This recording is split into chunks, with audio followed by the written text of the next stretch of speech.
बिस्मिल्लाहिर्रहमानिर्रहीम। अस्सलामुअलैकुम। लाखों करोड़ों दुरूदो सलाम मोहम्मद मुस्तफ़ा सल्लल्लाहु अलैहि वसल्लम और आले मोहम्मद पर। मैं हूँ उमर दराज गोंदल और आप मेरा यूट्यूब चैनल देख रहे हैं। आज से 3 रोज़ पहले जब OIC का इजलास था, उस दौरान खबरें तो बड़ी अफगानिस्तान से मुतालिक ये थी कि OIC का इजलास हो रहा है, लेकिन पाकिस्तान और अफगानिस्तान के बॉर्डर के ऊपर एक ऐसा तनाज़ा हुआ जिसकी बुनियाद के ऊपर पाकिस्तान के अंदर भी एक रिएक्शन आया और पाकिस्तान के अलावा भारतीय मीडिया ने उसको बहुत ज़्यादा रिपोर्ट किया। सोशल मीडिया पे कहा गया कि अफगानिस्तान के तालिबान और पाकिस्तान की फ़ौज आपस में लड़ पड़ी है और बहुत सारे लोगों ने ताने दिए कि देखो तालिबान को सपोर्ट करते थे तो अब भुगतो इनको, अब देखो तुम्हारे गले ये पड़ेंगे। लेकिन अल्लाह का शुक्र ये है और अल्हम्दुलिल्लाह जो भी तनाज़ा हुआ, जो भी एक तसादुम वाला वाक़या हुआ, उसके बाद अफगान तालिबान ने पाकिस्तान से रबता भी किया, अफसोस का इजहार भी किया है, पाकिस्तान की फौज को मना भी लिया है और अपने लोगों को सजाएं देने के ऊपर भी राजी हो गए। और ये जिस शख्सियत ने किरदार अदा किया है वो कोई आम शख्सियत नहीं है। मैं तमाम तफसीलात आपके सामने रखूंगा, लेकिन अगर आपने अभी तक चैनल सब्सक्राइब नहीं किया और आप चाहते हैं कि आपको मुस्तनद और बर वक्त खबरें मिलती रहें तो हमारा चैनल सब्सक्राइब कर लीजिए, बेल आइकन के ऊपर क्लिक कर लीजिए ताकि हमारी आइंदा आने वाली वीडियोस बर वक्त आप तक पहुंच रहे। मैंने आपको आज इससे पहले जो आप वीडियो दी थी, उस वीडियो के अंदर मैंने आपको बताया था कि आज पाकिस्तान की जो पार्लियामेंट है उसने पहली बार अफगानिस्तान के तालिबान के बारे में कुछ सख्त लबो लहजा इस्तेमाल किया है। और मैंने रजा रब्बानी साहब वाली आपको तकरीर के मुतालिक बताया था, आज पाकिस्तान के पार्लियामेंटेरियंस अपनी हुकूमत से कह रहे थे कि अगर उन्होंने इस बॉर्डर को नहीं मानना, अगर उन्होंने अशरफ गनी और हामिद करजई वाला ही काम करना है तो फिर हमें कौन से नफलों का सवाब है कि हम उनके लिए अमेरिका से भी पंगे लें, हम उनको भी नाराज करें, यूरोपीय यूनियन को भी नाराज करें, हर किसी को नाराज करें और इंडिया को भी हम मुकम्मल तौर पे जो है वाइप आउट करें।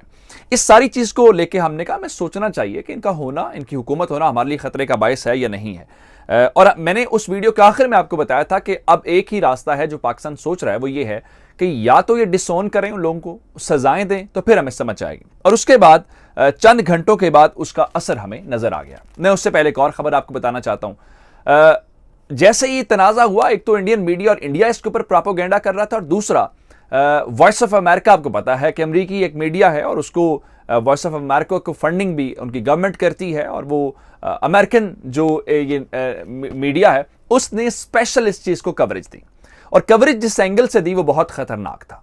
उन्होंने आज ये बताया कि बाकायदा आर्टिकल्स लिखे कि जनाब ये जो ड्यूरेंट लाइन का मामला है ना, ये मौजूदा तालिबान का मसला सिर्फ नहीं है, ये तो जो तालिबान के बानी मुल्ला उमर थे वो भी इसके खिलाफ थे। उन्होंने जनरल मुशर्रफ की मिसालें दी, नसीरुल्लाह बाबर की मिसालें दी, बहुत सारी मिसालें देके ये कहा कि मुल्ला उमर ने बाकायदा पाकिस्तानियों के ऊपर गुस्से का इजहार किया था, तशवीश का इजहार किया था और वो कहते थे कि मेरी जिंदगी में या कोई भी जो पश्तून जब तक जिंदा है तो पश्तून उसके होते हुए ये ड्यूरेंट लाइन को हम नहीं मान सकते। ये वो आग थी, ये वो नफरत का एक खेल था, ये जो खेलना चाहते थे। लेकिन अल्हम्दुलिल्लाह ड्यूरेंट लाइन को लेके ये जो इनके ख्याल थे वो इनके सारे के सारे जो अरमान हैं वो खाक में मिल गए। मैं इस वक्त आपको बताना ये चाहता हूं कि खबर आपसे शेयर करके फिर इसका बैकग्राउंड और किस तरह से ये मसला हल हुआ है और अब क्या तय हुआ है और उन लोगों को क्या तालिबान ने सजाएं दी हैं और किस तरीके से मैं बताता हूं। मैं आपको एक जो एक्सप्रेस ट्रिब्यून है उसकी खबर बता देना चाहता हूं। उसकी तस्दीक के लिए मैं आपको कह रहा हूं, बाकी सोर्सेज तो मैं अपने बताऊंगा। Pakistan Afghanistan reach consensus to resolve border fencing issue, जिसका मतलब यह है कि पाकिस्तान और अफगानिस्तान ने, उनकी जो इंटरिम गवर्नमेंट है उसने आपस में इत्तेफाक कर लिया है बॉर्डर का मसला हल करने के ऊपर। और अब मैं आपको इसकी तफसीलात बता देता हूं। हुआ यह है, जैसे ही ये वाकया हुआ तो अगर आप, मैं या बहुत सारे जो पाकिस्तानी हैं उन्होंने गुस्से का इजहार किया या उनको बुरा लगा, तो आपको क्या लगता है कि पाकिस्तान की सिक्योरिटी एस्टैब्लिशमेंट या पाकिस्तान की गवर्नमेंट ने इस मामले को टेकअप नहीं किया होगा? यकीनी तौर पर किया होगा। अब हमारे पास इत्तलात ये हैं कि दोनों ममालिक ने हाईएस्ट लेवल के ऊपर दोनों के दरमियान कांटेक्ट हुआ और पाकिस्तान ने यह मामला उठाया। अब जब ये मामला उठाया तो उसके बाद जाहिर बात है हम उनसे एक्सपेक्ट कर रहे थे वो इसके ऊपर एक्शन लेंगे। तो जनाब वो जो मैंने अमेरिकन खबर इसलिए कोट की चूंकि मैं उसको ऑब्जर्व कर रहा था, उसको मॉनिटर कर रहा था, तो उसका जवाब उन्होंने फिर उसी तरीके से दिया। अगर ये कह रहे थे ना कि मुल्ला उमर खिलाफ थे ड्यूरेंट लाइन के, तो आज मुल्ला उमर के साहबजादे मुल्ला याकूब ने इस मामले को टेकअप किया है।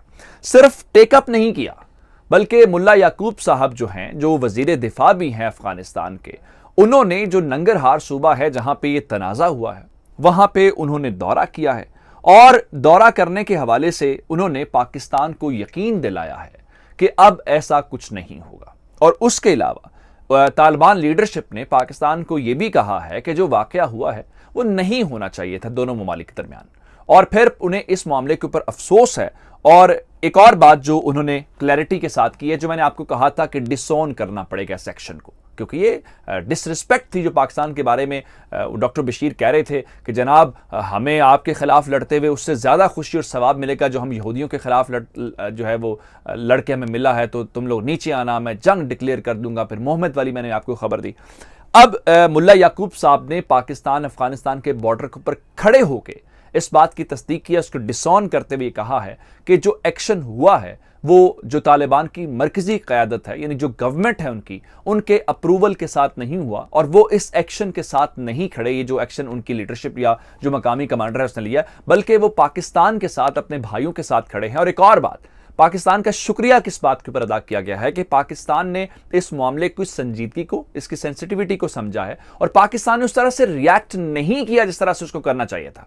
अब ये पाकिस्तान की कमाल था कि पाकिस्तान ने अपना काम भी मनवा लिया है, बात भी मनवा ली है, गुस्सा भी नहीं किया, नुकसान भी नहीं किया, और एट द एंड उन्हें यह मानना पड़ा कि उन्होंने गलत किया। फिर यह भी मानना पड़ा कि पाकिस्तान का जो रवैया था वो प्रोफेशनल था, और पाकिस्तान ने बड़ी मैच्योरिटी और संजीदगी के साथ इस मामले को जो है वो हल किया। अब इस वक्त जो है पाकिस्तान की जो सिक्योरिटी ज़राए हैं वो इस बात की तस्दीक कर रहे हैं कि बिल्कुल ऐसा ही है कि राब्ता हुआ है। ये भी बता रहे हैं कि अफगानिस्तान के तालिबान ने उन्हें बिल्कुल ही अफसोस का इजहार भी किया है, उन्हें यकीन भी दिलाया, उन्हें एश्योर किया है कि अब ऐसा कुछ नहीं होगा। और इसके अलावा जो है एक और बात जो है कि दोनों मुल्कों ने एक तरह से मामला तय कर लिया है, मामला तय पा गया है कि इस बारे में। अब एक और जो उन्होंने बाकी चीज़ है वो मालूम ये हुआ है कि वहाँ सिर्फ अलाइनमेंट, अब वो चूँकि पहाड़ी इलाका है, अब मिसाल के तौर पे आप किसी ज़मीनी इलाके के अंदर तो आप यूँ ये जैसे है लकीर डाल सकते हैं ना कि ये इलाका आपका यहाँ तक है, अब ऐसा है नहीं, वहाँ है पहाड़ी इलाका। पहाड़ी इलाका आपको पता है वो ढलवान वाला इस किस्म का, तो थोड़ा अलाइनमेंट का इशू था। उनका हमने अफगानिस्तान को इन्फॉर्म किया था कि आप लोग हमें कोऑपरेट करें,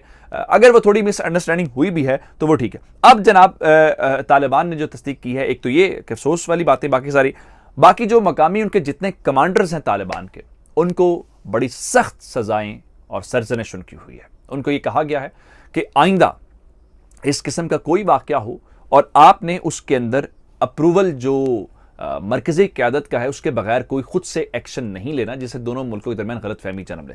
और फिर सबसे जो खास बात उन्होंने उनको डायरेक्शन दी है कि आइंदा कोई भी तालिबान कमांडर, तालिबान सिपाही या जो तालिबान के नुमाइंदे हैं वो पाकिस्तान की फौज से नहीं उलझेंगे, और आप इस किस्म की ज़बान, लबो लहजा या कोई काम नहीं करेंगे। तो मेरा ख्याल ये है कि दोनों ममालिक ने बड़ी समझदारी के साथ और बिलखुसूस तालिबान ने इस मामले की समझा है, और इंडिया के लिए, हमारे दुश्मनों के लिए जो है वो अफसोस का वक्त है। आप लोग अभी मातम कीजिए क्या, और अपने अरमान जो आपके बह गए हैं उनका अफसोस कीजिए कि फ़िलहाल आपकी आग नहीं लगी, किसी और मौके का इंतजार कीजिए। मुझे उमर दराज गोंदल को फेसबुक, ट्विटर, इंस्टाग्राम के ऊपर फॉलो कर सकते हैं। मेरा यूट्यूब चैनल सब्सक्राइब कीजिएगा। आपकी इस बातों का बहुत शुक्रिया। खुदा हाफिज़।